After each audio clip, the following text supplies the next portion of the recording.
CCP Podcasting Productions to Behind the Curtain Live interviews. Although we're not live, we always say Behind the Curtain Live. That's our thing. I'm Chris Page. That's John Cable. What's going on, guys? What's going on, John? How are you? I'm doing well. It's an exciting day for us here. The Beard Brigade has arrived, and we have something very fabulous from behind the curtain tonight. Tonight is something special. I've been looking forward to it for a while. Absolutely. We, who would have thought when we started, our little adventure here on these channels that we would connect with different people, be able to have different opportunities presented to us, and today is no exception. We had an interview with Red Shaw from Riot City Wrestling a couple of weeks ago, and we're following it up in a big, big way. We've got today. When I tell you, I'm so looking forward to this because I'm a big fan of picking the brain, right? You know this. This guy's been in the industry for 20 plus years. Has got a list of credentials that are a mile long. Has been in the ring with a who's who of professional wrestling from all over the fucking world. And by luck, we have gotten the opportunity to line up some time to sit down and speak with him. We're about to do that, man. I'm so stoked to be able to bring on to the show the one and only, the Beast King, Franky the fucking Mobster. What is happening, dude? How are you, man? Hey, how are you? I'm better now. Way better now. Just don't. I gotta make sure that I'm not boring because that was an amazing fucking intro you just pulled on me. I trying not to disappoint and live up to all those expectations you just built. Well, I mean, that rests on your shoulders, brother. I can't help you out there. Yeah, I know. You can't. You just put a shitload of pressure on me now, but I'll deal with it. Well, listen. Before we get started, I have to show this off. We hooked up through a mutual friend of ours.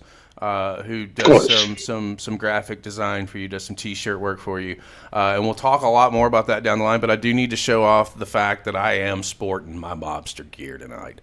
That is a nice ass T-shirt. What listen, fucking color is it? The light, because it looks like lime green. It's the lime green, and let me tell you, you'll get a kick out of this. And no, we didn't talk about any of this before we went on the air. My better half.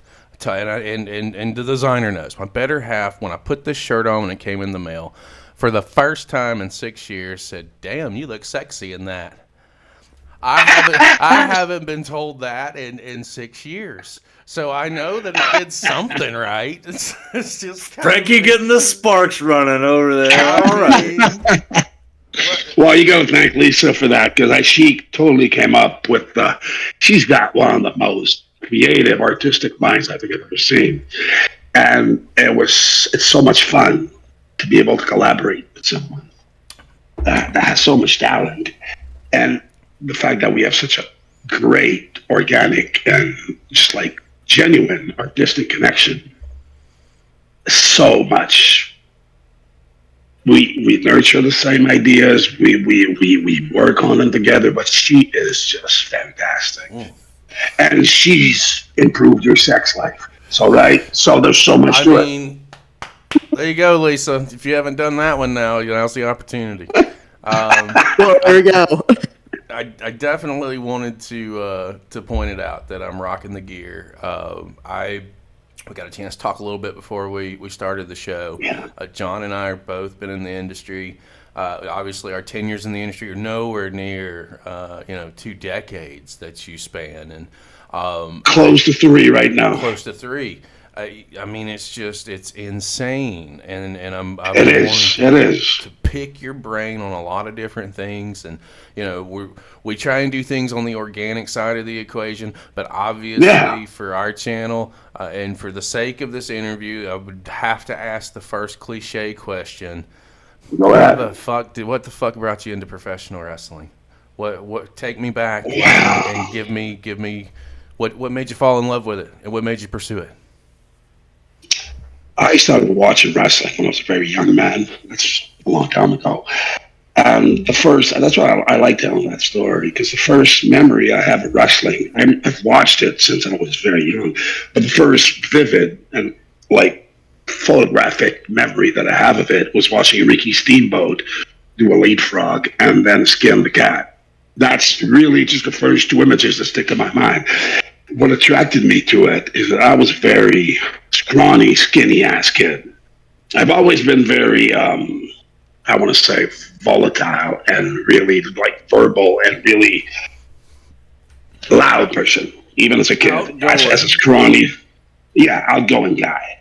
And I got into acting, I got into theater, like at the beginning of high school. But wrestling was always in the back of my mind. But being so fucking tiny, I used to tell my dad, God rest his soul, who that I wanted to be a wrestler, and he'd be like, yeah, of course. And I'm like, I got a feeling you don't like really trust my ability to do that, Dad. I know you'd be great, but you're way too small. When I started, we did some I'm not going to say backyard, because that really just makes me vomit. No offense to the backyard guys. Everybody's got their passions and whatnot. I could not do the backyard stuff where you mutilate yourself. We did that in my buddy's basement. We had really like thick mattresses. There was no risk for health and whatnot. And from then on, that guy's parent was really close to Ray Rougeau. Yeah, okay. The Rougeau and Ray, not Jacques. Yeah. Two totally different people. Through Ray, he got somebody to teach two of my friends got to like wrestling classes. I was in theater, was really focused on my theater classes in high school. We were putting up a really decent production of a play.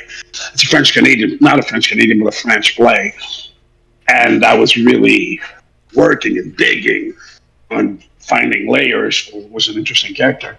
And my friends just out of the blue told me, we did the wrestling classes, we're going to start wrestling. I'm like, fuck them.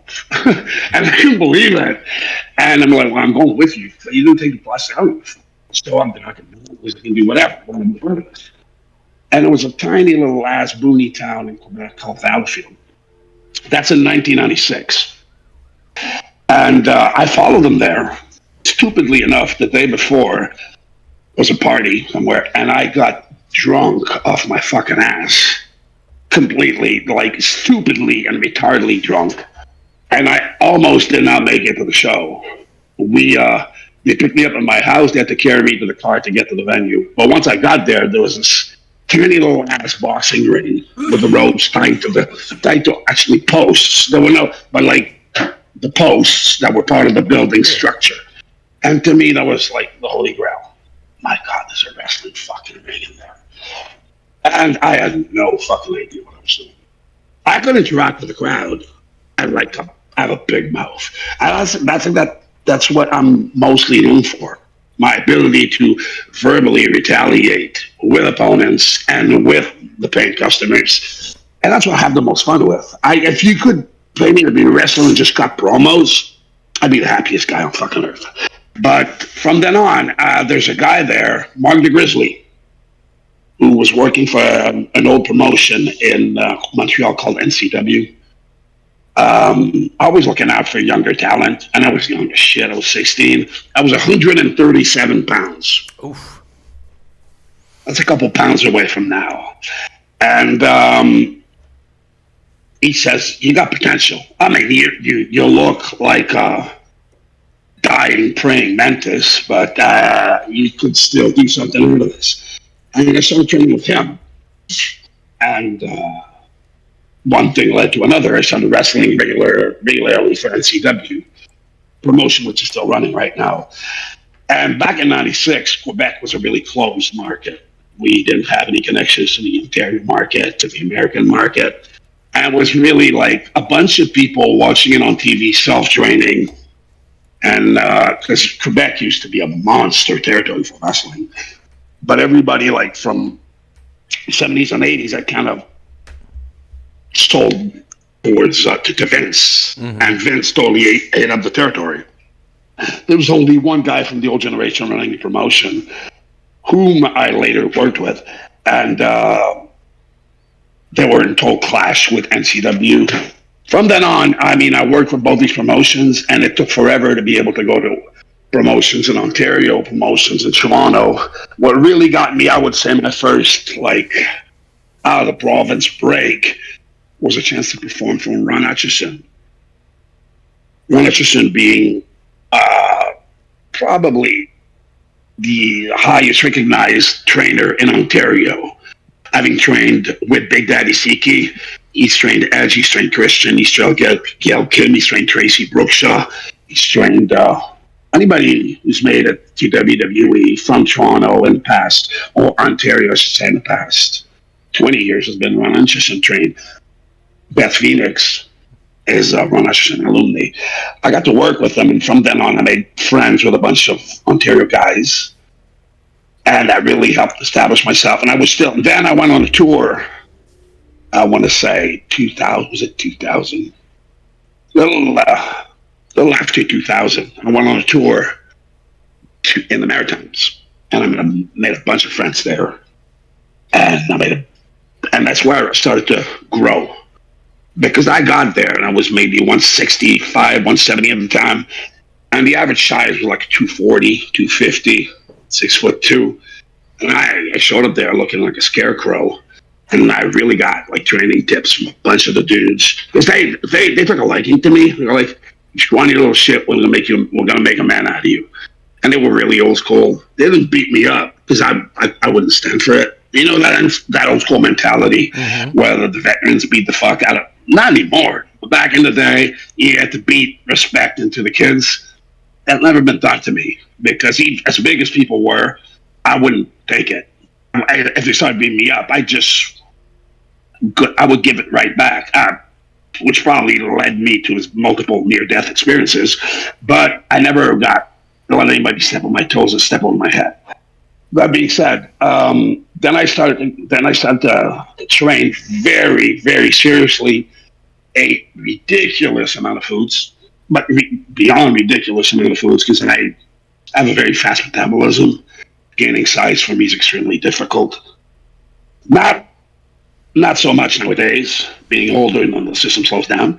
But and then I became even more prominent in the Quebec scene, and a bunch of really super talented people kind of rose up and became stars themselves, being my really, really good friend Kevin Owens, of course, El Generico, who is now Sami Zayn, Angelo Parker, Daddy Magic, who had a hand on training and raising in the business, I will say. Speedball Bailey, who's a super close friend of mine. They're all really people that I've worked with. I've had the great privilege and pleasure working with. And while they grew on to and moved on to greener pastures, I'm still around here doing what I'm doing, trying to work on a character, trying to please a local fan base wherever I am. Local fan base. I try to think of every place I go to as a local fan base, establishing visceral and genuine connection with everybody that I perform in front of. I never take these people for granted. And that's what I try to keep doing. So that pretty much is how I got into it. It took only, 15 minutes? It sounds like, obviously the biggest struggle for you back then was being so small. And you have to, for our listeners and guys watching this, like you got to go back in time to the mid-'90s here. And wrestling is still very much a big, quote-unquote, big man's game. And smaller athletes are not getting the same opportunities as they are now, which is, to me, is phenomenal because size, while yes, it does matter, nowadays it really doesn't, because you can get in here and tell a really good story regardless of how big you are. Now, coming up with that struggle, how hard was it in those earlier years to be taken, quote unquote, seriously in the ring if you're getting in there with guys who are 250, 260 to your 150? How, in your head, how are you telling that story in the ring to get the fans to either love you or hate you, whether you're playing babyface or heel at that point? I really I like to think, and that's what I've been told, I'm not one to shoot my own praises. I hate that. Sure. That comes off as being arrogant. I'm just going to go on what I've been told. I was told that I look like a possessed rabid dog. I really brought intensity because I figured, I'm not going to impress them with my physique and my stature and whatnot, but I still want to look like a guy who understands the position he's in. He's going to fight, quote, to the death. I came in like a house of fire. I took the biggest bump I could possibly take, bumps that I regret to this day sometimes. But it had to make sense. I could not, and even I watched back some of these tapes, and some of that shit I did not make sense because I was working with friends most times who would take bumps from me that made no motherfucking sense. Mm-hmm. Some really big guys, because I was giving them so much, wanted to give back, and they would go out of their way to make me look strong and big. Mind you, it made no sense, but I'm the biggest Kevin Nash fan in the world. When I started working, I went to the seamstress who used to make all the gimmicks. Yeah. With a picture of Kevin Nash, and I want those pants. And then she's like, okay, no problem. So she makes the pants, so I wore the pants, and then I tried to work like Kevin Nash, but I'm probably the size of his kneecap, right? But I still did all the moves, and luckily enough, sometimes I was working small guys, and it would kind of make sense. But after that, I'm not a lucha guy. I'm not naturally athletically gifted. I worked my fucking ass off to be able to have rhythm, footwork, fluidity, and natural body language in the ring and to be able to be a smooth worker, which I think is essential. Some people are hard workers. There's different train of thoughts. I'm from that old school where you had to be big. I wasn't. I'm kind of biggish now. I'm a decent sized guy, and I wanted to get to that point because to me, even when I started out being the scrawny little shit in wrestling, and a lot of people disagree with me on that, and that's fine. Everybody's entitled to their opinion. I fully respect when people have some people have a different opinion than mine.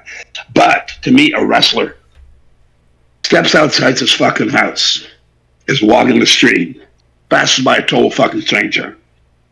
That stranger should see that wrestler in a not wrestling context and be drawn towards him, and that wrestler should draw his attention and go into a who the fuck is this kind of guy draw. Mm-hmm. I think a wrestler should be, and it's not from the size, you got to have a commanding presence as a personality, because that commanding presence is adamant once you step. That's, again, is just my simple opinion, my modest opinion, I should say. You cross the curtain in wrestling, people should be drawn to you, go like, oh my God, not because you're 250, veins bulging out of your face, spitting blood, and they should see into your eyes and see passion. They should see determination. They should see a fire and a will to impress, and a will and a desire to just grab people's attention, and it should show that you want to connect with people. Mm-hmm. I've had so many people tell me, I meet wrestlers that in everyday life are shy as fuck and manage to make that transition once they step through the curtain. I'm not shy at all. Until the most problematic, where I'll be able to talk to just anybody that I cross paths with. And if I cross somebody's path on the street, I've never met the person, we lock eyes, I'll make sure to say hello. I'll make sure to establish contact. And I think that's helped me tremendously. Beyond the size thing is that I had the ability to humanly connect with an audience and vomit my emotions onto them so they could feel every ounce of every emotion oozing out of my pores, oozing out of my work, oozing out of that, of every single bit of effort I was putting on for them, and create, which I think is vital to wrestling, that organic connection. You don't perform for people, I think you perform with people. Mm-hmm. You create an emotional circle of exchanging. You are throwing emotions at them for them to react to those emotions, and their emotional response to your emotions in return are thrown right back at you. You constantly are feeding off of each other. This is what I think is the primary base of professional wrestling. I see myself as a salesperson, and wrestling is not what I'm trying to sell. Wrestling is only so much. That's not true. But you can be the most athletic person in the world, do all the wrestling moves, do all the cartwheels and the whatnot, and the chain wrestling, work a British style, work a Japanese style, work a luchador style, work any style in the world. If that's fine, what you're selling, I think, as a professional wrestler, is emotions. And wrestling is part of your sales pitch. Vital, like primal emotions is what you're selling as a wrestler, as an actor, as an artist. I consider myself way more of an artist than I do an athlete. I like to think I'm athletic. I do some athletic feats. Art just happens to be with your body. Exactly. Mm-hmm. Exactly. No. And with my mouth and with like, eyes are a big thing in wrestling. And I think it's a lost art where that is where the money is. Mm-hmm. Guys can do the most proficient strikes and line close and whatever move. If you just look like someone who knows how to efficiently, safely execute a wrestling move, but your face is not into it, I'm not gonna buy it. I like to do. If I punch somebody in the face, my face is going to punch you. Mm-hmm. You'll see in my face that I'm trying to punch through your soul. That is adamant for me, I think. Absolutely, yeah. John. Let me come over to you real quick because I've been asking the first couple of questions. What's on your mind with Franky? So listening to you talk about your upcoming, like how you got into wrestling and your training and stuff, it seems to me like you've taken a lot of the theater talents that you cultivated in high school and brought them to the ring, because it is, as a wrestler, we are also actors. We are entertainers, first and foremost. So that being said, maybe that wasn't such a hard transition for you. What did you find to actually be a hard thing to pick up early on? For me, it was rope training. Like, I can't do ropes for anything. Running them, you mean? No, like being on them. Like, I don't climb ropes That's ever. The worst fucking shit. What did I have problems with? Like, what did you just find difficult to grasp the concept, or like what was a hard task for you to learn off the bat? Probably not bumps or whatever, but like the bumps were a major hassle for me. Not that it hurt. No, I have no front bump. The flip bumps the front bumps I had no problem with because I had no fear of hurting myself. I was never afraid of hurting myself. Nowadays, way more so. But back in the day, the flip bumps to me were excruciating. And not because I didn't understand the concept of it or the mechanics of them. I am not a very coordinated person. Yeah. I cannot play a musical instrument, and my two brothers are master musicians.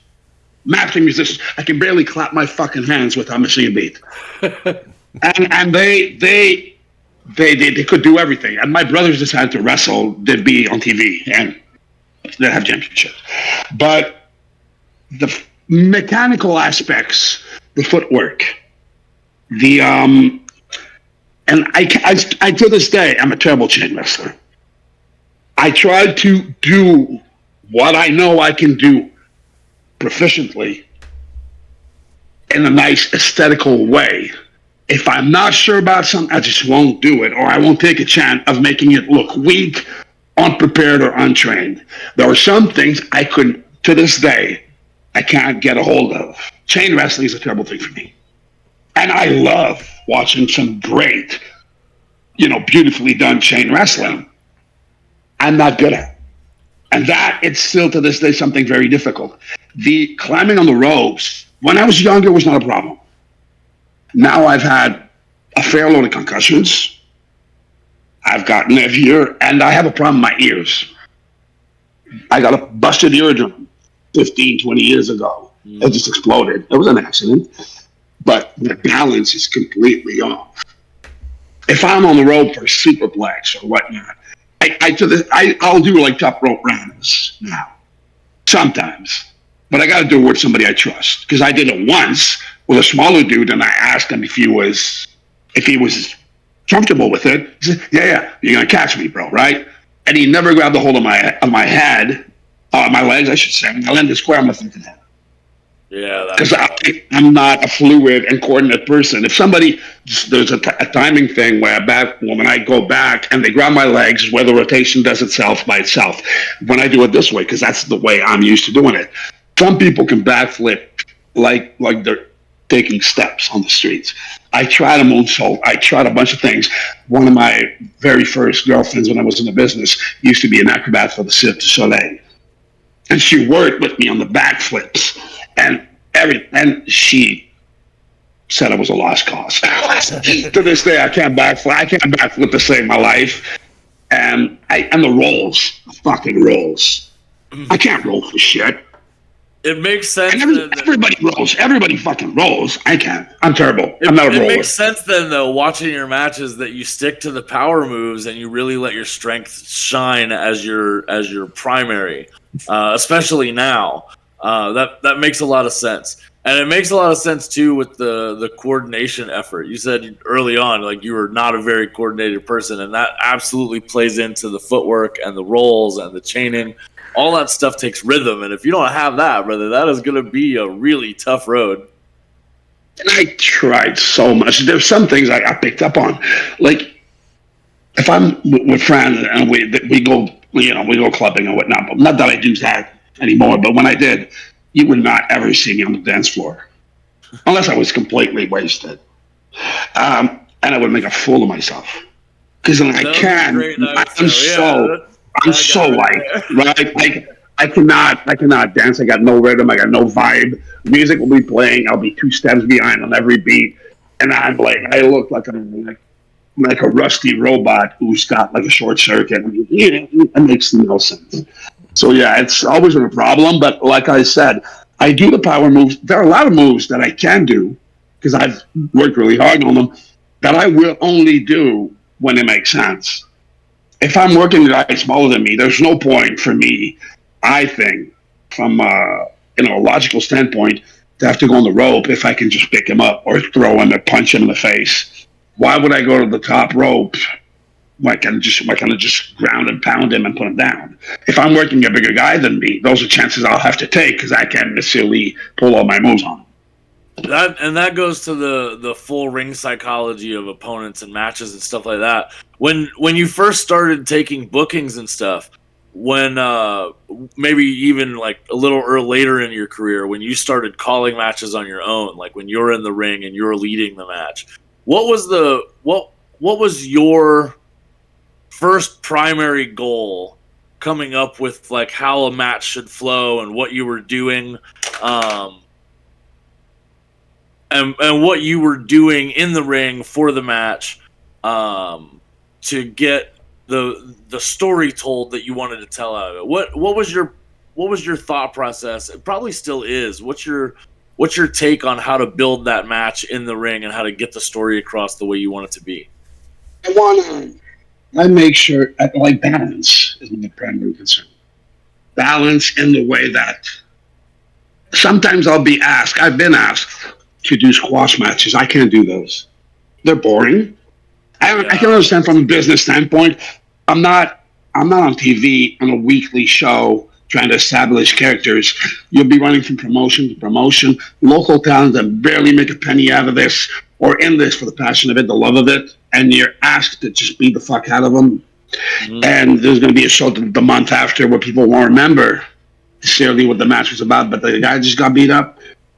My train of thought has always been that as strong as my moves look, whatever I do, if the other guy does not look good, if I don't shine him up, I am on that aspect. And as I've been told a bunch of times that's a problem with me, but I'll try to give everybody everything I can to make them look good.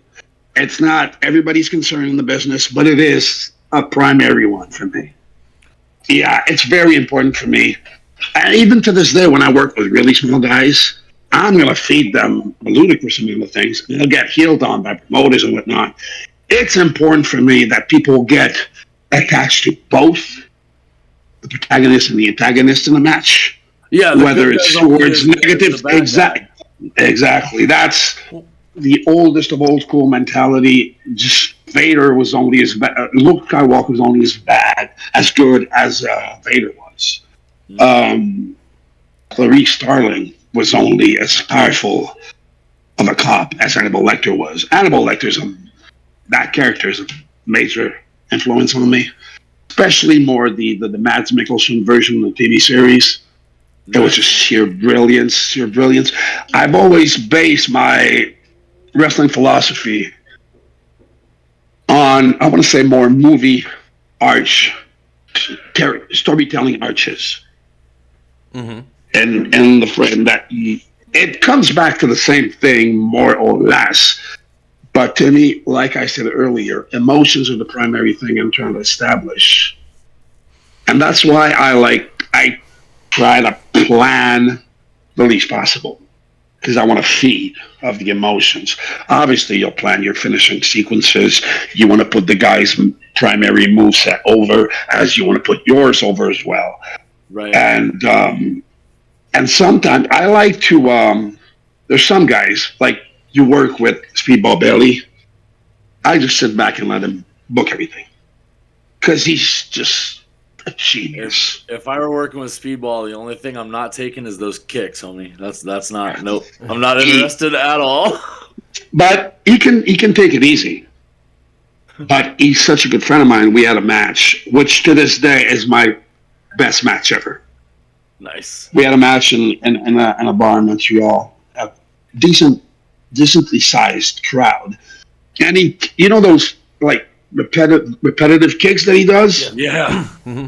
I nearly vomited. Yeah, I imagine. They look. And he must have given me like 30 of them. Jesus. And I'm like, okay, stop it, for fuck's sake. But it's control. He's not gonna cripple you or like injure you. No, but if he loves you, if he likes you, he'll hurt the fuck out of you. Yeah. And he's probably the nicest human being you could ever meet. He seems really chill. He seems very cool people. He's a beautiful soul. Beautiful soul. And that's the kind of people I gravitate to in wrestling nowadays. Speaking of those kicks, so what's something in the ring that somebody's wanted you to do and you were just like, no, I don't want to take that at all. Like what's the move that you're just like, no, I'm not eating that. Well, there was this guy I was working. I'm not gonna name him anyway. He had to be like a $130, $140, without an ounce of muscle on him, which is fine. But he goes, my finish is a package pile driver. I'm like, oh, well, we're not going to do that. He says, well, it's my finish. Yeah, but you can't pick me up. And I like to think that I'm a really good post, but that move is impossible to post on. Once you're hooked, it's a power move, right? No, I'm not taking a package pile driver from anybody whose last name isn't Steen. That's it. End of story. When we went, I worked CCW for a good amount of time. And we had, it was within the Cage of Death structure. I would never have done a Cage of Death kind of gimmick. But there was a guy who's moved on, who's passed now. He had the craziest fucking ideas, which were just CCW type ideas, right? And he was naming them, yeah, I'll chain you to the cage and I'll hit you with a light tube in the stomach. I'm like, no. And then I'll put a chair on fire. And I'm like, and you're gonna sit on it? No. There is an audience for that, and there are guys who do that kind of work brilliantly. I ain't That's one not of them. something I'm drawn to. That is not the kind of damage I would inflict on myself. I'm not willing to do that. And I'm not saying it's a bad thing. Like I said, there's an audience for everything. And there are people who are good at different aspects of this business. Some people are extremely good at this. You guys posted a match with Matt Tremont. Matt is a lovely, lovely human being. I love him to death. And we emotionally connected on the highest degree. He was amazing to work with. We had a lot of fun. And he was gentle, but the extremes he goes to on taking ludicrous bumps and weapons and strikes, I can't do that. I wouldn't possibly be able to do that. That's the kind of limits I set on myself. I remember. No, that's totally understandable. When we were, I say we, I mean me. When I was in the business, I'm going to piggyback off of some things that were talked about earlier. We had you're talking about the top ropes and doing the ropes, but the only way I would go to the top rope is if I was getting slammed off of it. That's it. You would never see me fly. Yeah, like a flare bump. I can't do all that. But you touched on Kevin Steen, and I'm talking to him like I know him, but I don't. But I imagine that he is a tremendously nice guy. He's one of the kindest human beings you could ever possibly meet. We watch from a distance, right? And in doing some research on this, I saw an interview that he did, and he was talking about you specifically, and he was like, "Well, we never had a good match," and I beg to fucking differ. Oh, that's true. Yeah, but the one you saw was decent. And that it was. I mean, but we had good matches. But you would expect the two of us to have like major fucking burning bloodbuster matches. We never managed that. That's where he was kind of going with it in the interview piece that he was talking about. But where I was going on my side of the coin is that was so early in your career, and we were talking about breaking in and how you were moving. And I just want to take a minute to acknowledge the fact that 2004-ish, 5-ish. You're getting in the ring with somebody who becomes a really good friend and a brother, right? And it's gone on, and he's become a universal champion. He's got his own history and his own credentials. But before any of that happens, y'all are tearing it up in Quebec, in front of a local crowd who probably didn't expect to see what they saw. And to be perfectly honest, it was a really good fucking match.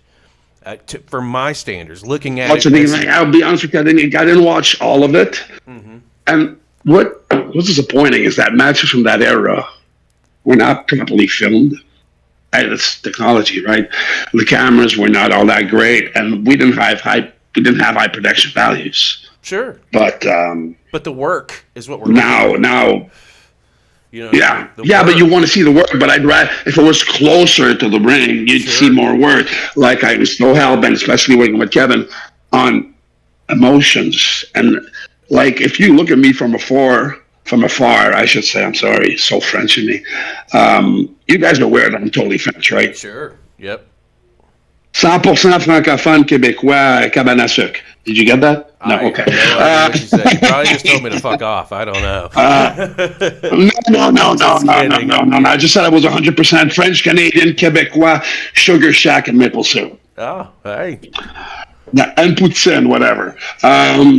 So, yeah, me and Kevin, I just wish the cameras were a bit closer because on an emotional aspect, Kevin and I always click. We shot good promos together. I'm going to try to find one where we it's obscure, but there's one where we're setting up a match that was going to happen for IWS, and we went really totally almost shooting on each other. And you watch and it's uncomfortable to watch. And that's what I love. I fucking love that.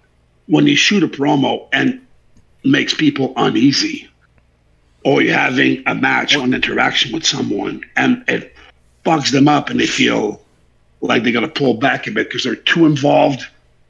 That's where they're involved at the level I want them to be involved at. Well, you got them 100% hooked. I like the shock. I like the disturb. Yeah, you got them 100% hooked. And again, piggybacking off of you were talking about Sami Zayn, El Generico, all these guys. You all kind of, I mean, how does Ring of Honor come up? And so early in your career, because I know at that point in time, and another reason I'm bringing the Sami and Kevin up is because I believe they were there when you were there as well. And how does that come about? Yeah, well, no, but they we mentioned that as we spoke before the interview, the big fish in a small pond kind of deal. Yeah, sure. Right? Let's bring it up now. You probably wouldn't be able to tell it having this conversation and being 100% honest. I think I give out a lot of self-confidence. I'm very grounded and very based. But I am the most insecure motherfucker you'll ever meet in this business. In any business. As a man, as a husband, as a father. I've a lot of self-trust issues. And that's always been an issue for me that led me to bad decisions and unnecessary restraint out of fear of failure. Kevin and Rami never had that fear, and if they did, they didn't let it stop them. They went all over the place for shit paid. You're sleeping in cars. Yep. I didn't do all of that. When they won Ring of Honor, I asked Kevin if you could just introduce. I kind of try to, as you said earlier, I try to piggyback off my friends. I see it now. But back in the day, I'm like, I do it for you kind of deal. I try to piggyback off people's success. Okay. In a way that if you make it, can you give me just a lead in and I'll do the rest? It's for me to build that lead in. It's for me to fucking push the boundaries. It's for me to send it back in the day, send the tapes. It's for me to make the contacts. It's for me to fucking talk to people, hassle them, fucking disturb them and annoy them with everything until they have no choice but to take me. But I never really did that. I always went to people who had connections. And the second that wouldn't work, I have such a hard time with failure and being denied and being pushed away that I never handled it properly. I had 3 tryouts with WWE, and the first one was a shit show in the way that, well, it was shot for TV, but that's in 2006. It was shot for TV. It was before House Show. There was cameras, and they destroyed us with calisthenics and fucking squats and whatnot. And they had people there that were like 350 pounds of shit. No offense to them. But they just destroyed that until guys puked, until guys fell downstairs. And but after that, I could have followed up because I'd cut a decent promo. I could have followed up. Because when I got back the next day, I'm like, I'm just going to call the office a couple of days and see what they thought, right? But on that very day of my first trial, my older brother committed suicide. Oh, shit. That very same day. So my mind kind of was not into following up a shitty tryout kind of deal. That was in 2006. And then September 20th, 2006, that is. My father was already sick, so my father passed in February 2007, February 4th. After that, I kind of took a break off the business because I want to. And when I got back to it, I had a tryout in 2007 when I was juiced to the tits. I was bigger than I am now. And it just so happened to be around the time frame of when Chris Benoit had his issues and did those acts. So I don't know if it was a DEA or what agency was looming over the WWE. There's plenty of it. But when I got there, CM Punk, who I'd met a bunch of times before, was pretty much on top. And he says, hey, Frankie, come here. And he pulled me aside. A lot of people will always say negative things about CM Punk and his behavior. He's always been pure gold to me. If you managed to have a decent connection with him. He's a golden person. And he pulled me aside. He says, "Frankie, you're too big." I'm like, "Well, I've just been eating good, right?" He says, "No, really. Oh, that's what people are saying." He said, "That's what people are saying." Well, thank you. So I had a package made that I gave to the drummer, and see, that's me. If I got to travel with these motherfuckers, I'm going to be prepared. And then I gave him the package, which was a bunch of decent pictures taken by a professional. I had a great, I didn't shoot a promo. I shot a vignette with a movie making friend of mine, which back in 2007 was not something they were getting. I'm quite sure. Yeah, no, I was really researched and prepared. And he just said, "I'm not going to watch your shit. You're on juice. Get clean and call me." And I kind of broke my spirit. To be honest, it broke my spirit. But I went back a year later, 2009. That was in 2008. In 2009, I went back. I was clean, completely clean. And we on a 3-day stretch. There was No Way Out. It was in Montreal. It was a pay-per-view. Mm-hmm. I want to say it was Hogan Rock, maybe. Sounds right. I think so. Yeah. Sounds yeah, right. Sounds like the right. rematch. The next day there was Raw that was in Toronto, and SmackDown was from Hamilton. And I did the 3-show run. We didn't get in the ring on the day of the pay-per-view because obviously, no, we did. Actually, we did. We worked a couple of spots. And the day after, I got in the ring again prior to the show. Obviously, rolled around, had a little match or something. And on the SmackDown day, we rolled around the ring again. And I was told I was going to have a dark match. Which is, to be honest, at this point, even back in that day, right now, back in that day, I wanted to have one dart. I'm like, if you make me wrestle in front of no crowd, you're not going to see anything out of me. Let me come out and establish a report in front of the people. This is how I create something for you guys. But then again, because to me, it goes back to saying that I'm selling emotions. What emotions do you want to sell in front of people that have seen all the wrestling moves in the world? They don't care.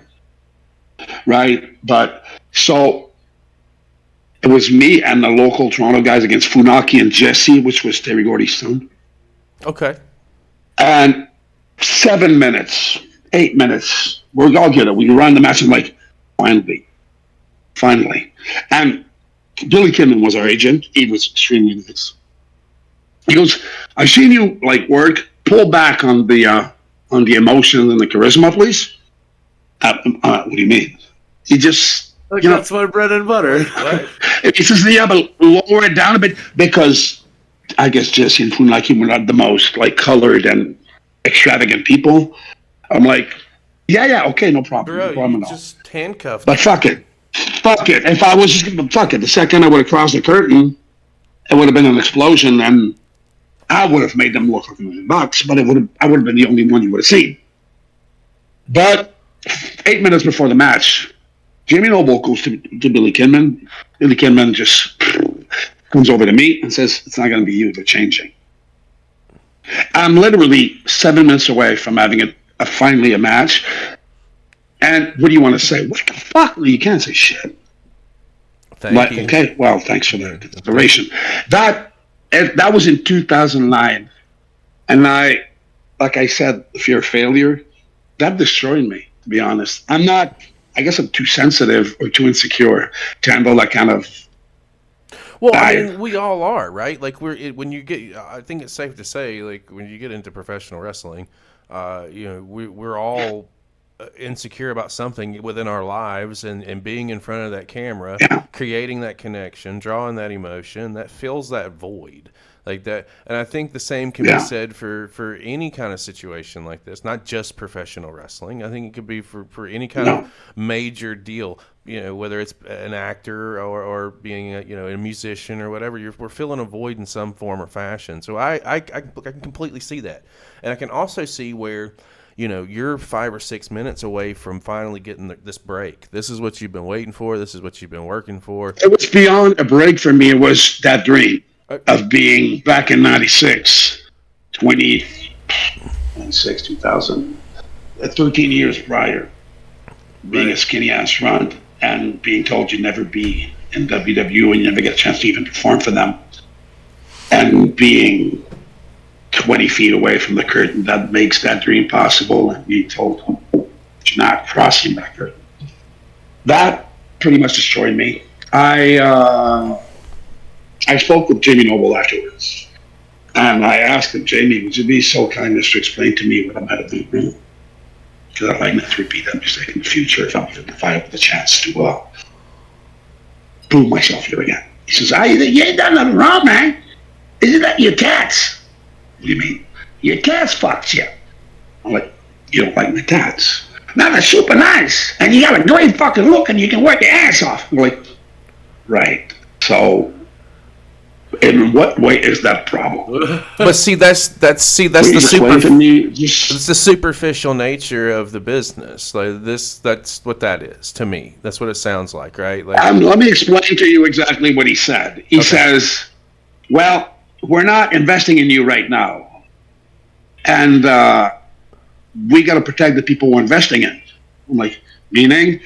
Well, you obviously, he's like, you look like better than the guys we're investing in, and we got to protect our investment. Like, that makes no sense. If they got a guy like me coming in and shining them up, I think it makes them look great. But then you guys are always telling us to have something specific that stands out, something special that makes us, that drags us apart from the pack. And you're telling me that because I present you with this and your signed talent doesn't have it, I'm not going to be given a chance. So I'm fucked either way. That day just ruined a lot of expectations, a lot of dreams. And I'm not blaming the formula. I am not blaming the office. I am not blaming the business. I'm not blaming Funaki or whoever the fuck was responsible for. I'm the one to blame for not being able to handle my expectations, raising them up too high, and not being able to handle the failure. Somebody that has more backbone than I do would have just went, okay, then it will happen again soon. And would have pursued and pursued and pursued and pursued. That's what Kevin did. That's what Sami Zayn did. That's what everybody that's on this fucking roster who's had a lot of failure. Drew McIntyre vanished from the company for 6 years. I don't know Drew at all. But he was gone. And he came back, and he's one of the biggest superstars in the roster. He went through all the failures, all the disappointments, and he just came back. I have a hard time with failure. I didn't pick the right business. Because wrestling... Right there, sir.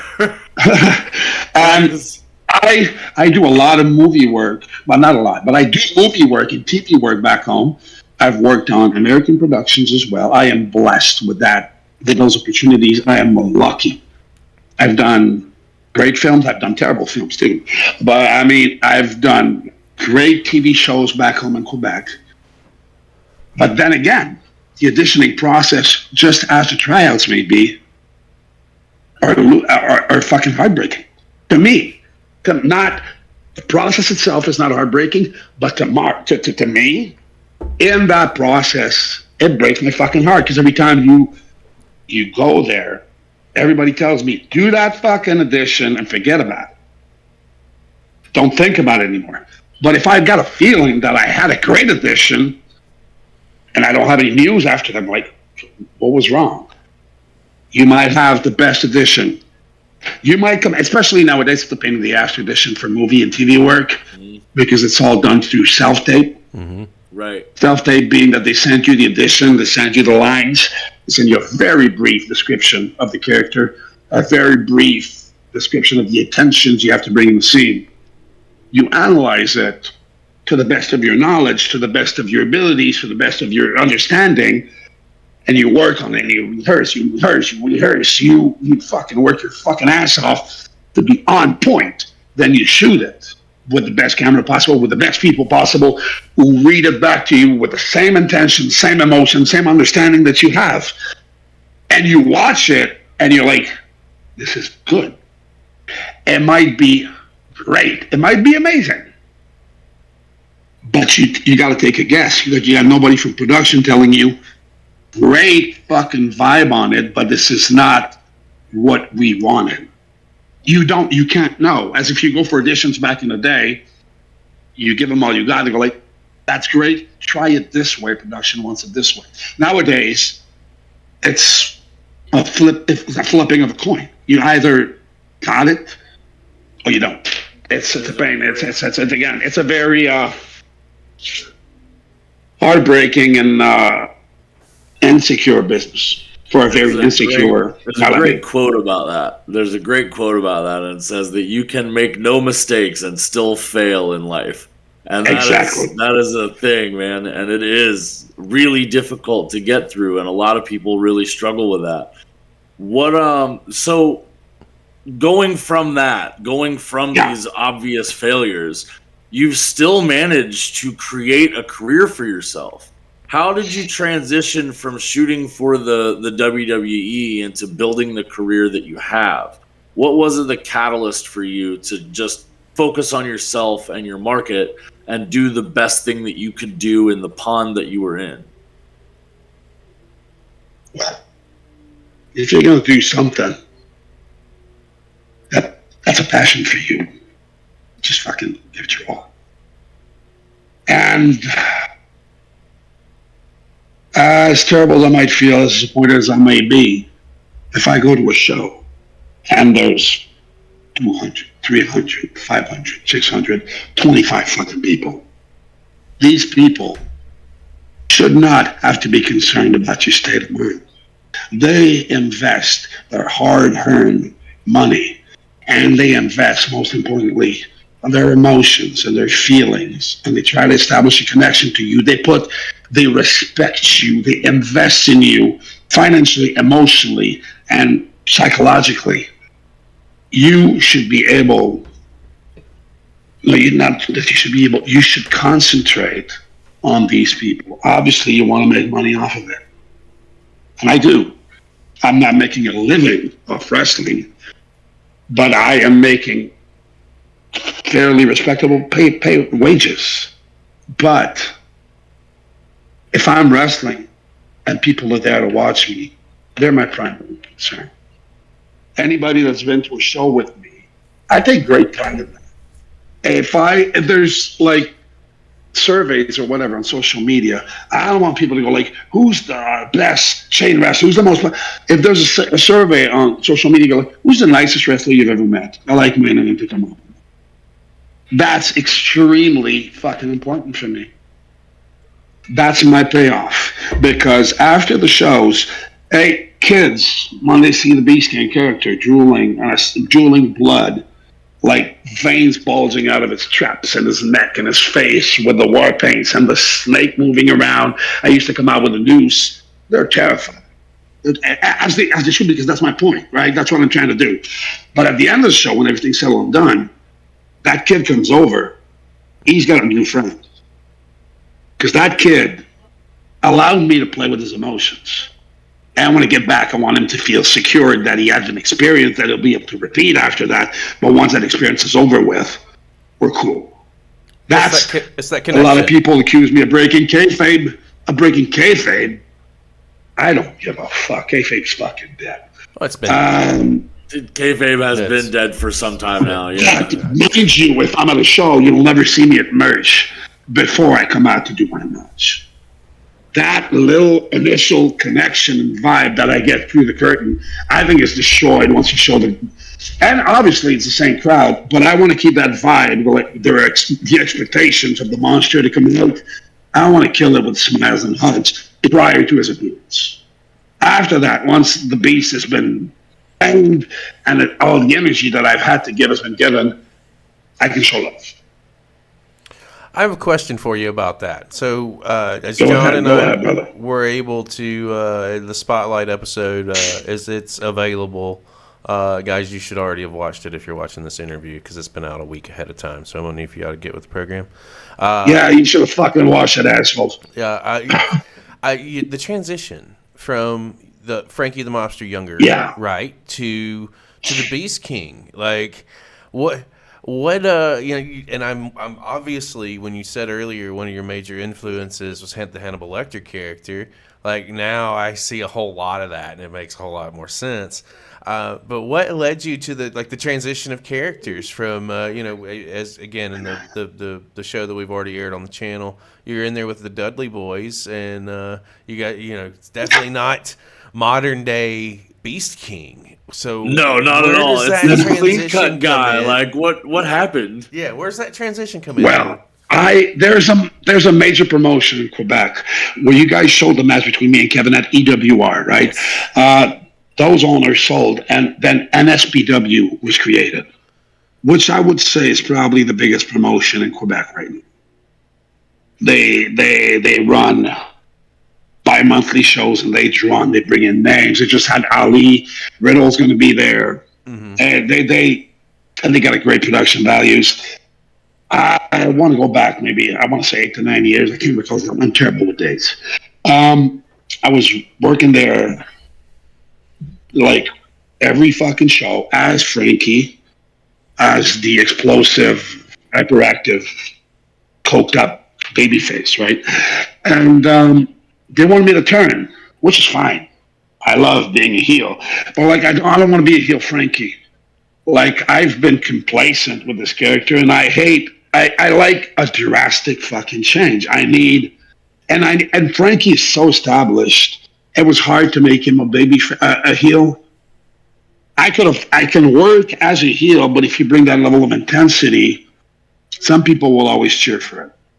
Sure. I mean, I'm like, let me get a manager in there. I will legitimately just fucking grab her and bite her face. I don't think there's any. I was meaning like bite or fucking eye, and people popped, right? So I wanted something that was completely the opposite of what Freaky was. That was really more introverted. So you needed to draw the distinction between you as a face, Frankie, and you as a heel. Yeah, exactly. And I wanted to be. And to be honest, on a certain aspect, it doesn't work all the time. I wanted Beast King to be. I didn't want Beast King to be a wrestling character. I want him to be a very complex movie character.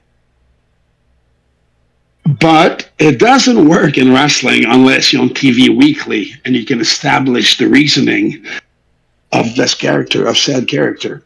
Unless you're cutting promos weekly and regularly to explain your train of thoughts. Doing a lot of social media work or some kind of filming. I hate social media, and not. Let me take that back. That is not true. No. You're perfectly fine. We applaud that, sir. Fuck we all applaud social it. media. No. But I mean, I don't like. I'm terrible at social media.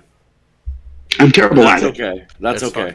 It's a wasteland. I think, unfortunately, that now in this business, if people have taken social media as what life is, contrary to human contact, and it's given so many people a platform to express thoughts that they would never dare say to your face. It's given so many people courage. I find social media to unfortunately be very negative and depressing. Like I'm putting out sometimes, I'll fuck around, put training videos. Because I mean, just like this is what I do. I train, and I'm happy with what I did. You got shit form. Yeah, this is fucking terrible. That's not even a real rep. I'm like, then don't write anything. Haters, brother. If you're not getting haters, you're not doing anything. Fuck it. But see, I kind of got lost. What was the first question about all this? The social media? No. We were originally talking about how you got into the Beast King from Franky the Mobster. Yeah. I've got my wife is a best woman in the world. She's just so good, so great. She's a big horror movie aficionado. So I got into that a lot more, but I was looking at serial killer interviews. I was looking at psychopathic movie characters, picking a little bit out of everything. And I want to establish the reasoning and the motivations behind that character before I start portraying it. I don't want to add stuff up along the way, which you will always do because the character's in progress, right? Yep. Mm-hmm. But I wanted to have a solid base. I was going to offer. Presentation was key for me. That jacket that I had it made.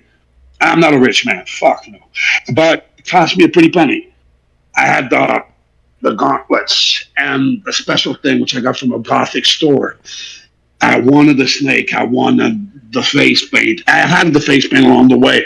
I wanted to have the blood drool from Yeah, the all of the props are part of the character build, and you do it great. I'll tell you that. and a lot of people along the way goes, Speedball being one of them, go like, you don't need all these fucking gimmicks. I says, I like them. We go, no, look at you. You are a gimmick. You don't need makeup. You don't need fucking lances. You don't need a noose. You don't need a snake. You don't need a fucking, but just, I like to be more than one dimensional. You are not one dimensional. We argue a lot on that. And he means it in the nicest way, right? But he says, concentrate on your wrestling. We're like, I hate wrestling. I mean, that character's anti-wrestling. It's part of wrestling. So here's the thing, like Yeah. the Beast. Let's break this down a little bit, just for shits and giggles. He's a theater Just kid for- in a ring. Yeah. So you may the sheer size nature of the Beast King may not intimidate everybody. Cool, no problem. It'll intimidate a good chunk, right? Okay, so now let's throw in the jacket. Okay, it's going to be a little The bit more. horn crown. Let's The throw horn crown in. for me I was don't dead, have dude. it broke. It fucking broke. Let's, I have another mask. Have you seen it? Have you guys seen the other mask? no, I don't think so. Hold on. Hold on. We're going to see the mask. Oh, we're gonna get a mask exclusive. Yeah, the horn crown for me, dude. It's the horn crown for me. That was fire. What I'm saying is why he's going to grab the mask is you add in the different elements and the different layers. You add in the makeup, the blood, the noose, the snake. It resembles the other one, but Oh, be still my heart. right. Oh, Well, that's you fire. add This all is another these, one, yeah. You add all That's these different fire. elements into the character, and now it becomes super intimidating. And that's the gimmick. That's the, you know what I mean? Like, I see both perspectives. Focus on the wrestling. But in your case, if wrestling is not necessarily the thing, and that's just the piece of it, that's not what grinds your goose and gets your gears going. It's the emotional ride, and it's the connection that you can take, and you can take people on throughout that ride, whether you're putting Absolutely. someone over or you're getting the win. Like that, psychologically, right? Because there's two sides. So go ahead. That what you just said was a primary thing for me as the Beast King. Mhm. And that's what I always said in promos. I don't care about wins or losses. I don't care about titles. If you have a title and you think I'm gunning for it, it's not to win that title. It's just to make sure that you lose it. If I'm having it because it's important to you and it means the world to you. It makes you feel accomplished. It makes you feel complete. I'm just trying to make sure everybody feels miserable, because misery is the key to a balanced life like mine. That's the kind of stuff that I would say. Like, and I'd be attacking people and having like monster beat downs on them and have someone interview and go like, everything seemed to be fine with so and so. I'm like, well, everything is fine. I love them to death. Well, you just beat them up and you just destroyed them. We're like, and that to you means we're no longer friends. No, I'd appreciate if somebody did that to me for the right reasons. We just don't have the same vision on self-improvement that you seem to have. Stuff like that, right? No, I love that mentality. I think it's great. I see the whole concept of it the whole way around. I think that it adds to the overall picture. And I'm going to send you guys a link to. Do you guys know Alicia Atout? no, I don't think She's actually. I think she's in a relationship with MJF right now. She's a fucking phenomenal interviewer. She's amazing, and she used to work with Smash Wrestling. I want to say 2009 maybe 2010, and we did an interview for a channel, and it was completely ad lib. I think it runs like 16 minutes, but it's a full in character interview. It's not, it's just not me talking. It's the Beast King in an interview. That is Beginning awesome. second, I have the seen. beginning to the. I think Lisa's going to drop you the I link for think it. Lisa has dropped me that. I'm link a while I'm back. sitting on the couch. I'm sitting on the couch and I'm talking with a snake around. Yes. And I really push the boundaries of what could be said and what could not be said. When I feel I've said, we ran another one with Stu Grayson, player Dark Uno, and Vanessa Craven as a faction. We were called Malice, and we ran an interview with them, and they had to edit a bunch of stuff that I said. They're like, "You can't say that." Well, why not? And I really went out of my way to make people feel uncomfortable, but then even my coworkers did. So, and that's the line I want to. The unacceptable line. There's a certain line there. I want to be like right here. Yeah. And I'd rather go over the line and be pulled back than always stay underneath it and not cause a reaction. No, it makes sense. It's as a performer, where is that boundary? Like how far is too far? And once you get there, okay. You we'll know do that when one you're again. there and We'll do you're that one tiptoeing again. on it for sure. I mean, I had some. I think it's moments in going to my be. career. It might not be right to say it, but I take away. I can pull away from the man himself and the artist. As an artist, I am a huge Marilyn Manson fan. Not of the human being itself. I don't judge what has happened until everything's cleared in court, right? His music, his character work, because he is on 24 hours a day. Mm-hmm. He's in character 24 hours a day. His aesthetics, his wordplay. I think he's a tremendous poet. He's a great writer. His presentation and the depths that he goes to make people uneasy and uncomfortable. Nice. It's a sheer delight for me. That's another inspiration that I had. Hellraiser was an inspiration. Pinhead. I can see that. Darth Vader in a way. There's so many inspirations. Jake All Roberts. of the darkest villains. Yeah, Jake Roberts was a major problem for me. Piper is a major inspiration, as Franky the Mobster. Piper's always been one of the best talkers to me ever. I can see And that. I was fortunate enough. Go ahead. Oh, I'm sorry. I said I can see that now. And you talk about Piper being the younger Frank. I can see that. I didn't connect that dot. But I had said the amazing privilege. I want to say in 2012, maybe. No, 2000. Not true. That was on the day of the 2008.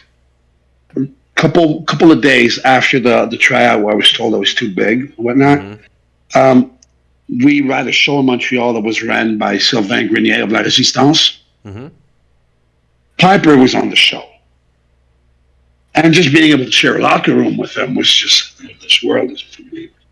But he was doing a Piper spit, and I was one of the guests.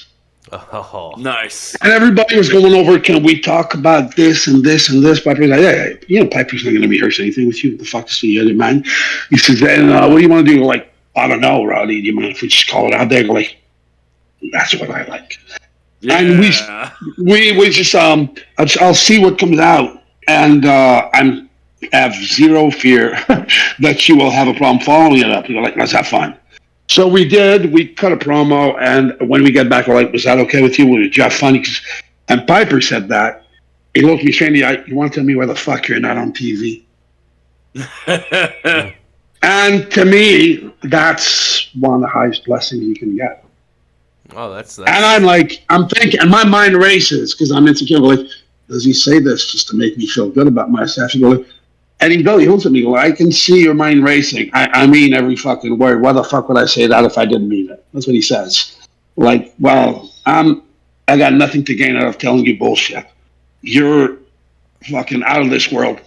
You're an out of this world character and caliber. Your caliber is just, that promo was sheer magic. I'm like, thank you so much. And on that very same day, I had Pat Patterson come over. He was like, I don't know how you guys booked that match. I'm like, and Pat could be an harsh motherfucker if you didn't like the stuff you were doing. He had no problem telling you were shit. He was the kindest man you could know. But he comes over, and I would never ask that person, can you watch my match? If he wants to watch it, I'll watch it. Right? And he comes over, I had a match with a local guy who's fantastic talent. He goes, guys, I've seen good matches, decent matches, a lot of shit matches. I'm like, oh, where the fuck is this going? Yeah, which end of the pile am I on? And I'm like, and he goes, this was fucking amazing. I'm like, and that finish, I never saw it coming. So you have somebody like Pat Patterson putting your finish over. I'm like, wow, thank you, Pat. You're like, great. Everything was fluid. It just came at the right moment. The energy was perfect. Amazing stuff, guys. Thank you so much, man. I'm not going to ask for the question. I just took that compliment, cherished it just like I did with the one with Piper. And like I told you, I'm the biggest Nash fan. Actually, I can't recall what year it was, 2009 maybe. I went to work in Ontario. I drove 9 hours to get to Timmins, and the promoter goes, you're in the tag. I'm like, I just drove 9 hours. Can I work a singles match? No, you're in the tag, Mark. You fucking Mark. I'm like, I don't want to work tags. Your partner is right there. I turn around, it's fucking Nash. I'm like, no, like, never mind, I'll do that. I'm like, oh, and he comes over, he goes, what's up, Pard? And he gives me a fist. I'm like, I look at the promoter, he says, yeah, you go ahead, you fucking Mark. he knew I was a good friend with the promoter. I was really good friends with him. He says, I knew you'd be happy. Oh my God. This was like, I had pictures of that dude on my walls. I had posters of him teaming with him. I walked out of the curtain and he followed me out. I had goosebumps. Like I was literally shaking. Like, I'm standing right next to the fucking man whose pants I copied. On the ramp. Yeah, I'm like, Yep. I'm not going to be able to say that I had like fucking WrestleMania moments or whatever. But I've worked with my idols. I tagged with Sid too. Sid was one of my guys. He was one of my idols too, and I got to team with him. Oh, We tell all me that have story. moments in that ring. We've all got moments in that ring, whether it's at WrestleMania or not, that are our WrestleMania moments. Yes. Yeah, And they're exactly. always going to be burned in that brain. Yep. Yeah. Tell me about. Tell me a story, Chris. What's that now?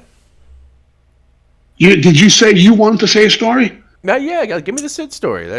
He's one of your guys. You got a team with Sid story. Well, Yeah, give it to that's me. a promoter. That's a promoter. Have you ever heard of Annabelle TV? Yes. You must have, Yes, absolutely. right? Yes, sir. I've never had a problem with Annabelle. He's a rabid psychopath. He's off his rocker. We've always been cool. Every time we meet, he's had a problem with some friends, and we almost had a problem at a show because he roughed up one of my friends, but we saw each other again and we managed it out. I'm supposed to be at a show working a singles match with Sid, which is already fucking awesome. But the thing is, he's coming in as Sid at a local outside show in Quebec. Obviously, they're going to babyface the fuck out of him. Why the fuck? But I'm a local babyface too at that point. Mm-hmm. And I'm going with Sid. If I'm working Sid, I want to be thrown around from pillar to post all over the fucking arena and bumped like a fucking beast for him, right? But he comes in, he's like, so what do you want to do? I don't know what we're going to do. How do you want to work this, sir? But I'm a babyface here, and I work here weekly. We got to figure a way for me to push you over and shine you up like $1 million. And please don't see this as arrogance or ego. I want to put you over like nobody's ever have. But I got to come back the next week. And normally, if I was a heel, you would beat the fuck out of me. But I got to come back and still, get some gravitas for this match. He's like, we can't work a babyface, man. That makes no fucking sense. The idea, we come up with the idea, we're like, well, let's start the Clash playing full-on characters, two madmen about to collide, have a team of heel come out, interrupt us and challenge us, and we team, which is what we did. And we got two local guys, and we're like 20 minutes before the match, because Sid didn't want to overtalk it. Nash did not for a second speak about the match. He was telling Scott Hall's story, and he was the most entertaining motherfucker in the world, but we had nothing planned, which is okay. It's a Nash match. And Sid, so I go to the guys. Guys, are you good to go on the tag against me and Sid? I'm one of the guys, of course. Okay, and I go to the other guy. You good? So what are we going to do? A Sid match. What's a Sid match? Punch. I'm like punch and kick and big boot and fucking choke slam and fucking burn. I'll take the heat. He's going to come in. He's going to fucking line, boot, choke slam, powerbomb. But what about the rest? What else do you fucking need to know? But the match went fine. The match went fine, and Sid was so nice. I've never been one of those guys that could pre-plan his shit. I have to feed off of the energy of the crowd. I could know what my finish is, but I would have to call it in the ring. I could never get... It depends. I mean, meaning nowadays, the level of athleticism and of certain moves are so complicated to put across, mechanically, that you can't just go, I do like a fucking gorilla press into a fall-away slam, then I switch into a fucking cutter. Mm-hmm. I can't go like, press, fall-away slam, cutter. Going, what? Right? There's certain moves that I need to fucking... And I don't like overdrawn spots, but I like combinations of who does that? A lot of the smaller dudes, they do like chain where they do a bunch of fucking hip hop, beat, beat. Saber. But Saber's a fantastic chain wrestler. I'm thinking more or less like the lucha spots. Well, when I saw a match recently. I want to say it was Orange Cassidy, where they did a no-sell spot on the Canadian Destroyer. Oh, don't get me started. And they traded Canadian Destroyers like it was fucking clotheslines. Don't get me started. Then again, you're gonna get him off on a tangent. But that's okay. If that's what you want. But I like to do little spots. But I'll sell every stage of that spot. Yeah, for sure. It's not just gonna go do this, spot. Now, you're ducking this. Oh shit! I'll turn around. You're hitting me with something. Now I blocked you. I want every single solitary step of that spot to have a meaning. Paige just has a soft spot for the Destroyer. That's all. I just think that I think it's a tremendous move, but to me, we're gonna sound like all carny, frustrated, fucking hillbilly, fucking old schoolers, but it's a finish. Yeah, thank you. Fucking thank you. Let's. Oh my god, that's one of many moves. But then again. That actually raises train of thoughts and psychologies. That actually raises a really interesting question, right? Go ahead. So, in modern industry of wrestling, right? Yeah. We have definitely seen the industry change over the different periods. The classic period. We've got the Attitude Era. We've got the Friday Night War. There's lots of different eras of wrestling. But in the modern era, what do you think is the opportunity that wrestling as an industry has to change something that it's doing to make it a better, more longevity-based industry? What's something that you see that it's doing? I see that a lot of people are pissed off about long title reigns and not overexposing your top stars. Roman Reigns not being on TV every week, I think, is good business. Brock Lesnar not being on TV every week is good business. Protecting your top stars by not overexposing them, getting the people to be eventually. It's the supply and demand theory. Yeah, create a demand. Let the demand grow and grow to the boiling point instead of just other ones see, okay, here he is. It's oversaturation. I think, but then again, we're just talking the shit here. That's my take on it. I know there are a lot of fans wish he was more present. It gives, I personally find it gives the title more prestige. Well, see, here's the thing. This is where it's kind of... If you don't defend that belt, some people will like a fighting champion. Yeah, fighting champion's fine. It could be... It's like... But Roman Reigns is not a wrestling champion. He's a fucking... he comes across as a fucking legend in a movie star. Well, this is not the territories anymore. And I think that, a lot of fans who are, can be a little fickle. I think we all can. Let's be fair. Nobody's claiming that they're not. But I'm saying that... we're not back in the day where you're champion, you're driving house show business, right? Like that's what was happening in the 70s and the 80s and into the early 90s, all through the 2000s too, to a degree. And then pay-per-view comes along. Now streaming service is a big thing. So it's all about now consumption has changed of the product too. Like there's a piece of that is in play with what we're seeing. And for whatever you think reason, that's the driving factor of it? No. Just the availability of having access to it? To now the business? Yeah. I think that's a piece of it. Absolutely. I also think that social media has made, in a way, social media has made everybody so accessible and has made everybody's personal life so public. Mm-hmm. No, that's true. It takes away from the fact that when I was younger, I couldn't catch Hulk Hogan or Undertaker on social media. I had to wait till I saw him on TV, and you could only dream eventually seeing what he truly was like. And that added to the mystique, to the anticipation, to the hope, and the mysterious bond that you have with a celebrity. Nowadays, the word celebrity is so easy to come upon. It has to do with the number of followers which you have on your social accounts, and you can buy followers with money. That's facts. That is 100% facts, and I know exactly where I was going. I had a moment. My brain went away. Where I was driving that point just a second ago was the way that stuff is consumed now. We're not driving ticket sales in the markets for your house show business. You're driving pay-per-view buy rates.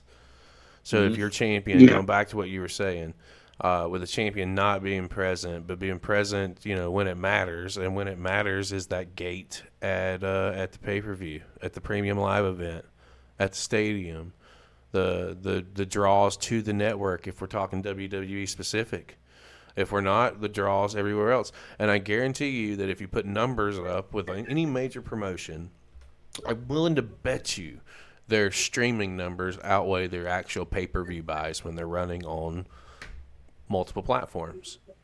So it's smart business to not overexpose your top talents. I'm sorry that I had to circle back around on that. My mind just there it went. It's okay. Go ahead, John. What do you got?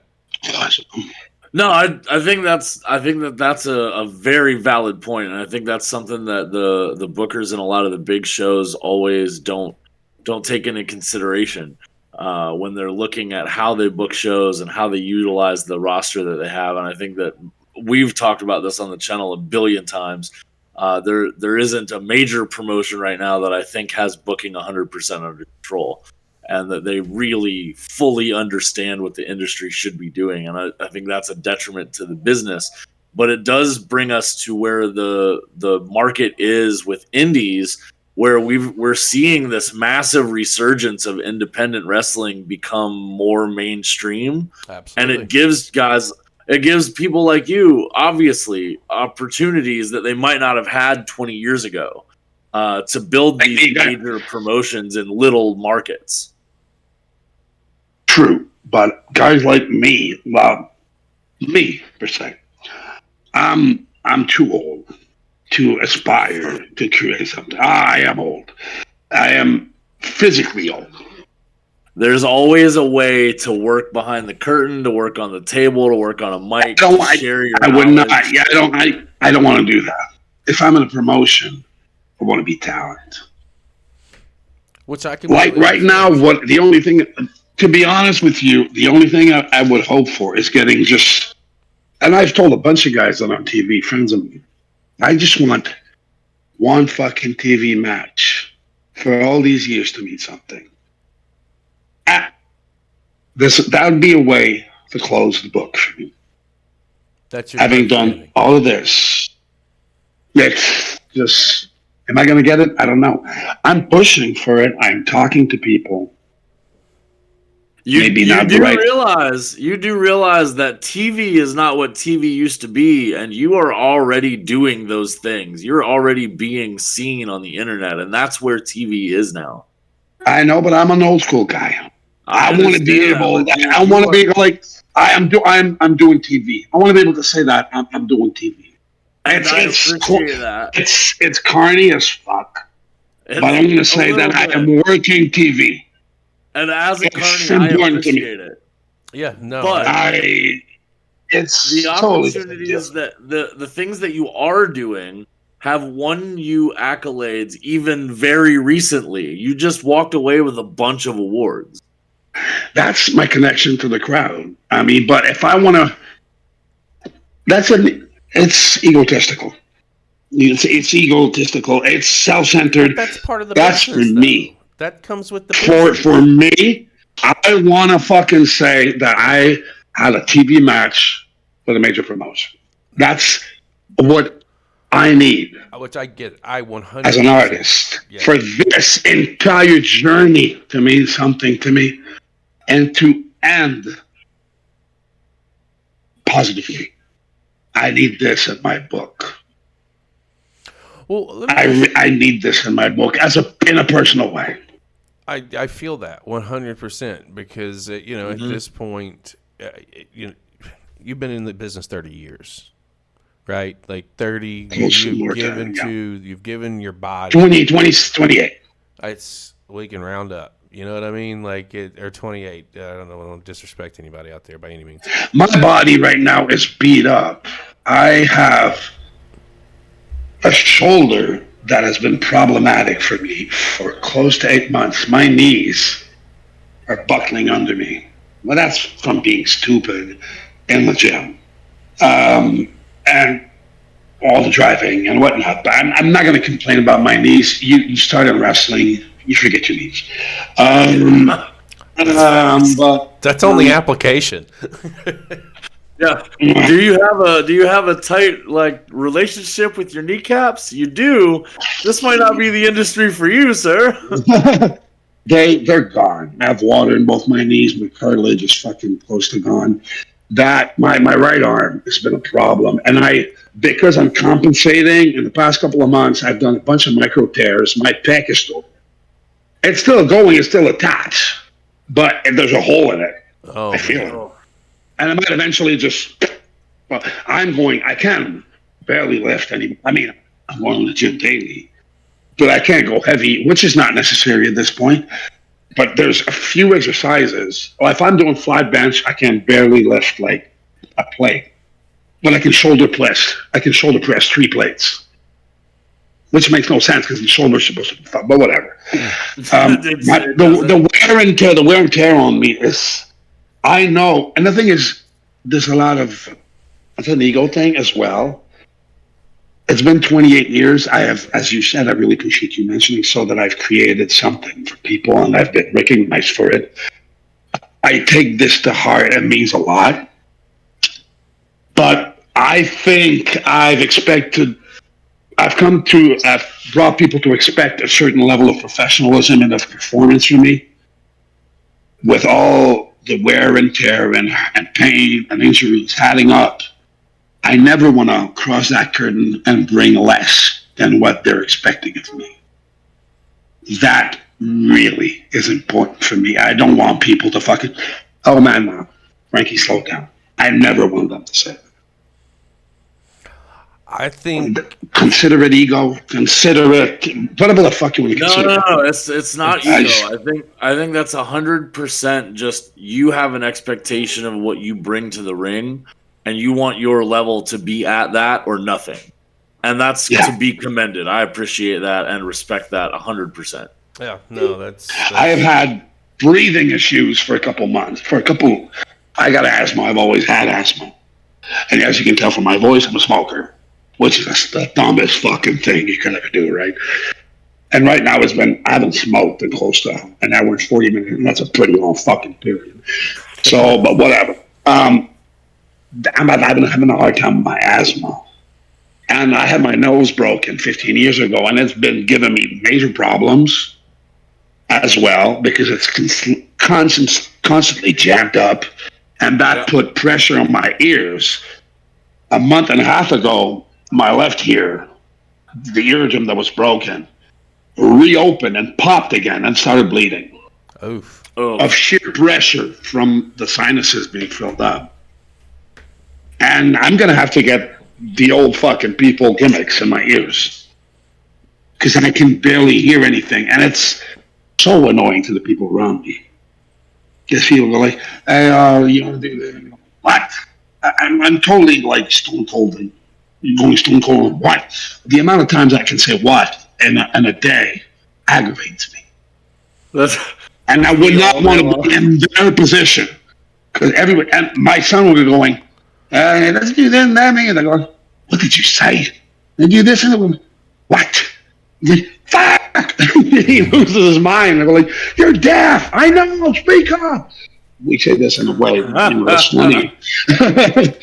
It's so aggravating to people. So, yeah.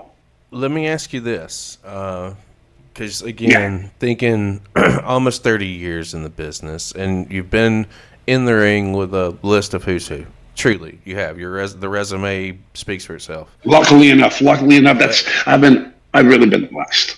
Over the course of the time that you've been in the business, what's one of your favorite, stories that you've told?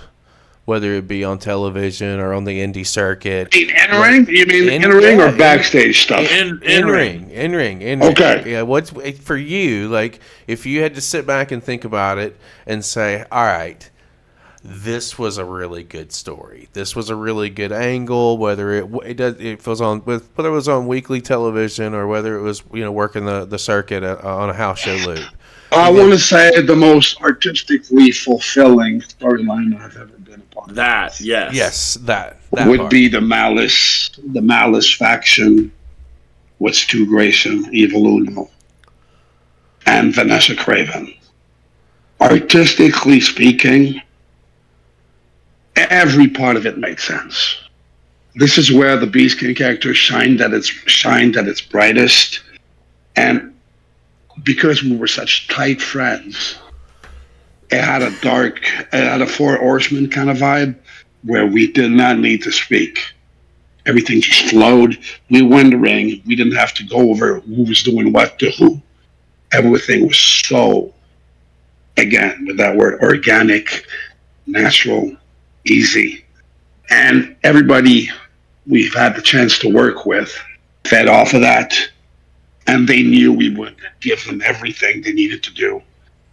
But promo-wise, I think this was my best time in the business. And to me, it's not going to be about the matches. It's going to be about the promos. And promo and character-wise, this was the best time I've ever had. Well, I mean, promos should be what drives the business. If you can't talk them and put an ass every 18 inches, you're not going to make a whole lot of money. I mean... That's just I have some French promos that I fucking wish you guys could understand. We had a Halloween show for TUW which is the promotion I work for and I'm the most dedicated to in Quebec right now. Tedford Ultimate Wrestling. Look them up. They are production value wise, it's AEW or WWE level. Nobody fucking touches them. I personally think on an indie level, we're shooting promos, but we're not shooting wrestling promos. We're shooting short films. Vignettes. It's like a 6-minute vignette. Yeah, that's fine. And I love that. I will make sure to send you guys links. Mm-hmm. I think Paige saw them. The one in the basement. Mm-hmm. When I'm covered with blood. Yeah. Did you see that one? Yep. That's the kind of deal I like to do with them.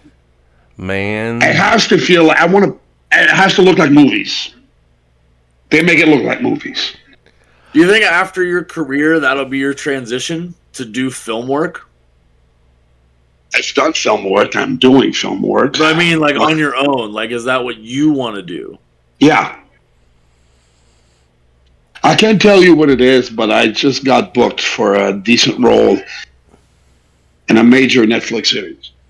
Okay. All right. Yeah. You don't have to We'll tell be us looking anymore. for that, guys. We'll be waiting. We'll let you know. I will let Congratulations you on know that. when I can about what it is. But it should be a big ass show. Yeah. Mum is the word. It's a new show.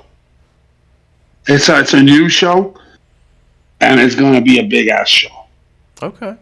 Well, that's Big ass show, and it's a very interesting character. I have 2 horror movies coming out. 2 English horror movies coming out. One is going to be on I can't tell you that. Here for Blood. That's the title. That's going to be coming out on the streaming service. Check for it on social media. Here for Blood on Instagram. Everything's there is. Have you guys seen Turbo Kid? That's a French Canadian horror movie. That's another one that's coming out through the course of the year. We were the final presentation of Fantasia Film Festival this year. People want to ace shit for it. I got a good part in this. There is a I want to say what the fuck else. I have other stuff coming too. Yeah. film and TV all over the place, and we will absolutely keep an eye out for that and promote the shit out of it. Absolutely. That's kind of what we do. So before we wind this down, because you've given us a lot of your fucking time, and we appreciate that, and just bullshitting about wrestling is so much fun. I just saw the time and I'm freaking out because I didn't think we were going to go so long. I didn't either. That's what happens when you sit down and you just start talking and we start discussing it. But this is unrelated. And I'm a vibe kind of guy. I've done some interviews where I wanted to hang up after 2 minutes, but you guys are cool. Hey, we appreciate that. Oh, So it's just fun. Try and keep it simple. Unrelated to professional wrestling. I talked earlier about our mutual friend. Our mutual friend and I are connected through e-fetting, which is obviously internet-based wrestling, et cetera, et cetera. I'm kind of curious as to how did it feel to stumble across somebody that you didn't know using your face and your presentation and your character as an internet-based wrestling deal. Like, I'm kind of curious how that worked because you tell me your story and I'll tell you mine. That's funny. I'll be honest with you, I had no fucking idea what e-feds were. Right. Not whatsoever. at all. And our mutual friend was already on social media with me. She commented a few pictures, but I didn't make the connection. I saw that account. I'm like, what the fuck? But I don't see that it's for eFed, that it says not actual beast. I'm like, this is nuts. It's on my stuff, right? I'm like, who is this? I'm like, this is pretty cool. But this is nuts. So I'm like, and I'm not, it didn't frustrate me in any way. I'm like, what the fuck? I dropped her a line. I'm like, I'm sorry, I'd just like to understand what you're doing. Because I see all my material. You are using my material. Is this a fake account? What are you pretending to be? You're pretending to be me? And I wrote this that way. Mm-hmm. I didn't want to, you just want to understand. You're like, what? And our mutual friend, how kind and sweet she is, right? Yes. She's like, oh no, I'm so sorry, and she fucking, I didn't mean to. I'm like, what's going on? She said it's for e-feds, and I'm like, e-feds. Then I Google like, oh, and I go back on the front page. Oh, it says you're not really me. Oh, well, oh, that's fine. That's okay. Okay, no problem. Keep at it. And then it was just, and then I'm like, and she was so nice and kind. I'm like, just give me a few days, and I shot a promo as her character using her character's name. I know. I saw it. And I let her use that. So I think she was pleased with that. before we let you go, with the story, my story is I get a DM out of the blue from our mutual friend, and she says, I fucking liked something on the wrong account. He's wanting to know what I'm doing with his pic base or his pictures or what have you, and I went, uh-oh. So it was just it's so wild because that's how I was introduced to your work, actually, is because she and I worked together on a couple of projects in the eFed world, and I had to know who I'm dealing with, and it was it's just a tremendous writer.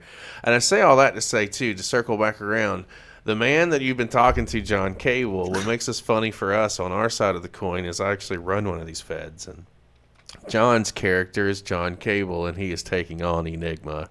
So John's had to interview his pick base for 2 hours today. Wow. So Yeah, it's been crazy because I'm sitting across this camera from you, and it's like in a couple of weeks I have to fight your face, and it's just your face. Well, where you at in the States, you, John? I'm in Florida also. Oh, that's fucking far for me to drive to beat It your is ass. far away. So, Yeah. next time, if I ever have to be in Florida, fuck you, feds. I'll come and punch you in the face for real. oh, that's I was just I asking. mean, I have been punched in the face by some greats, and I'd love to add another one to the list. So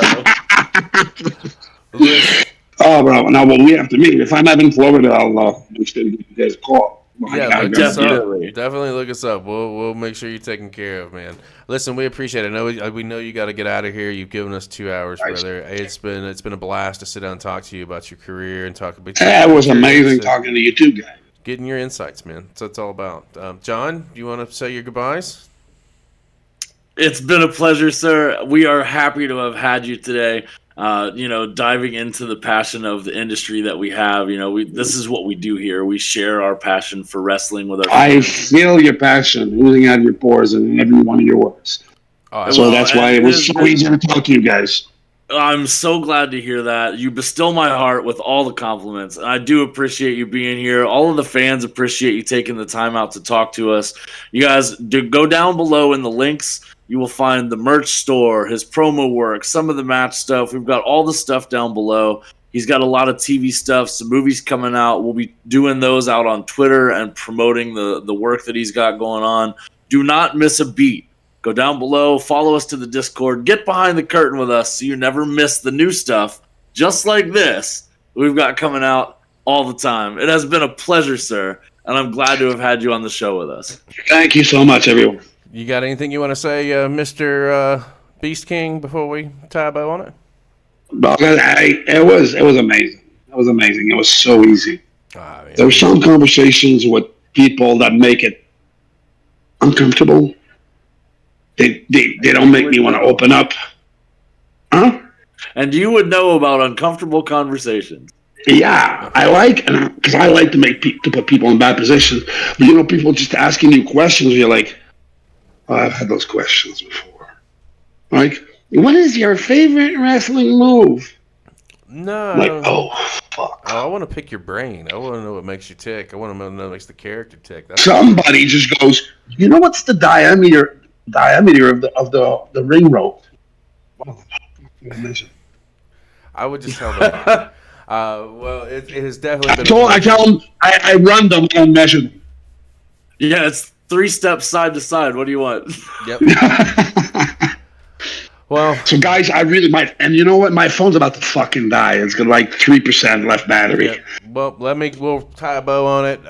We appreciate your time, man. John and I'll do an outro. Do what you need to do. Thank you so fucking much. You guys are awesome. And I meant every word when I said if I'm ever in Florida, I'll drop you a line and we can meet up. Absolutely, Dude. absolutely. John, man, that was fucking incredible.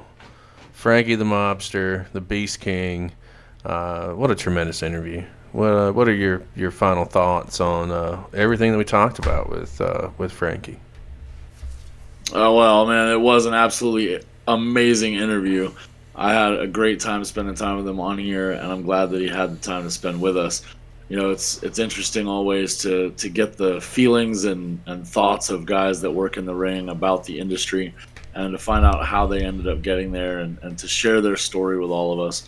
And, you know, it's really impressive to me that he's continued to do this for so long, and he's still got dreams to fulfill in the business, and I hope that he does get to do those one day. You know, you guys out there, promoters, man, there's opportunities all over the place in the indies. You can find these guys, you can book them on shows, and they can be a big draw for you. You know, we're doing the business of finding out where they're at. Now all you can do is put them in a ring. Let's see it happen. Well, I'm gonna call out Tony Khan on this. If you'll employ 16 football squads, I think you can throw a little change out there to get Franky the Mobster on Ring of Honor. I mean, I think that would be kind of cool to see him go full circle and back to Ring of Honor for that final, television match that he's looking for. And I think that, if you are promoters out there and you do have contacts, I mean, you need to reach out to this guy. He's a phenomenal man. We didn't know him from Adam, and now I feel like I know a lot more about him, the person, and the characters, and that's exactly why we do this. Is because independent wrestling specifically, mixed in with professional wrestling, it has a way of bringing people together, and that's what this is all about. Life is too short to deal with any bullshit or nonsense or fuckery, as I like to call it. This guy's real, and you can feel it, you can sense it, and above all else, like, you can see it. And I had a blast. I look forward to talking with him again down the line. John, why don't you go ahead and close us out, man? Take us home. Well, guys and gals, as always, it's a pleasure to share our passion for the industry of wrestling with each and every one of you. We have had a great time tonight. We've got a lot more coming down the pipeline. If you have not done so already, guys, go down below into the links. Get behind the curtain with us so you never miss a beat of what's going on back here. Drop those savage elbows right there on the ding bell. You know where they go. And always, it's been a pleasure. We love each and every one of your faces, and we'll see you again next time.